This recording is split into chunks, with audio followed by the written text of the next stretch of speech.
Hello everyone, আসসালামু আলাইকুম সবাইকে। তোমরা কেমন আছো? আলহামদুলিল্লাহ, তোমাদের দোয়া এবং আশীর্বাদে আল্লাহ তাআলার রহমতে আমি ভালো আছি। অনেক দিন পর আজকে একটা ব্লগ ভিডিও নিয়ে আপনাদের মাঝে চলে আসলাম। আশা করছি ভালো লাগবে। সকালবেলা থেকে আজকে ব্লগটা স্টার্ট করলাম। তো আমার মা এখানে না রুটি বানাচ্ছিল, তো আমি পড়াশুনো কমপ্লিট করলাম। এদিকে দেখি আমার মা আলু ভাজা করেছিল, তার সঙ্গে রুটি বানিয়েছে।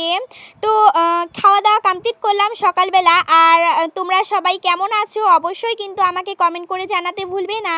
আর ভিডিওটাতে কিন্তু একটা লাইক দিয়ে অবশ্যই শুরু করবে বন্ধুরা। তো বন্ধুরা, আমার মা কিন্তু রান্নাবান্না স্টার্ট করবে, তো তার জন্যে ভাবলাম যে আপনাদের সঙ্গে একটু শেয়ার করা যাক। এখানে আলু কেটে নিবে, আলু নিয়েছে, পেঁয়াজ কুচি কুচি করে নিবে এবং হচ্ছে এখানে আদা রসুন পেস্ট করে নিবে। তো একটু দেখিয়ে দিলাম। আর এখানে দেখুন আমার মা ফ্রিজ থেকে মাছ নিয়ে এসেছিল, তো মাছটাকে লবণ হলুদ দিয়ে মেখে নিবে। রান্না করা হবে আজকে অনেক কিছু।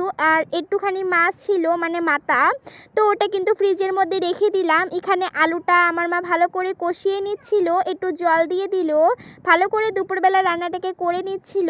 আর আপনারা অবশ্যই পুরো ভিডিওটা কন্টিনিউ করবে। আর এখানে মাছের তেল বানাচ্ছিল। আপনারা দুপুরবেলা কী কী দিয়ে লাঞ্চ করেছেন অবশ্যই কিন্তু আমাকে কমেন্ট করে জানাতে ভুলবেন না। নতুন বন্ধু হয়ে থাকলে চ্যানেল সাবস্ক্রাইব করে আমার পাশে থাকবেন বন্ধুরা। মাছটাকেও কিন্তু ভেজে নিয়েছিল, ওখানে আলুটাকে কিন্তু কষিয়ে নিচ্ছে। এবার কিন্তু মাছগুলো ওখানে দিয়ে দিবে। দুপুরবেলা আমি খেতে বসে পড়েছি। কী কী নিয়ে অনেক কিছু নিয়েছি। এখানে ওই যে মাছের তরকারি বানালো, এই মাছের তরকারিটা এখানে আছে, তার সঙ্গে বাঁধাকপি এবং আলু ভাজা। রাত্রেবেলার একটু এটা হচ্ছে আলু সিদ্ধ মানে আলু মাখা করেছে। রাত্রেবেলার একটু মাংস ছিল, আলু ভাজা সকালবেলার, আর শাক ভাজা করেছিল। তো এগুলো দিয়ে খেয়ে নিলাম। আর দুপুরবেলা লাঞ্চটা জমে গিয়েছিল। তারপরে একটু বাজারে গিয়েছিলাম মাংস এবং সবজি নেওয়ার জন্য। তারপরে বাড়িতে এসেছি। আর সন্ধ্যাবেলা না আমার পড়তে বসার আগে কিছু খেতে লাগে, না হলে আমার আবার ভালো লাগে না। তো তার জন্য আমার মা দেখুন স্যান্ডউইচ বানিয়েছিল। স্যান্ডউইচ খেতে কারা কারা ভালোবাসো আমাকে কিন্তু কমেন্ট করে জানাতে ভুলবে না। আমার কিন্তু হেভি লাগে।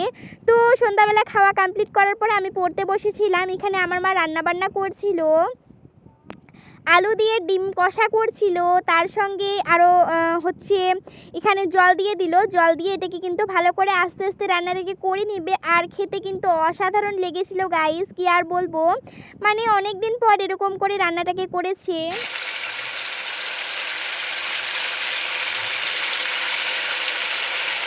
তো বন্ধুরা, আপনারা তো দেখলেনই রান্নাটাকে করে নিচ্ছিল, তার সঙ্গে আরও রান্না করেছিল। তারপরে আমি একটু পড়া থেকে এখন একটু উঠবো। এখন রাত 9টা বাজে, আমি 9:30টার দিকে উঠেছি।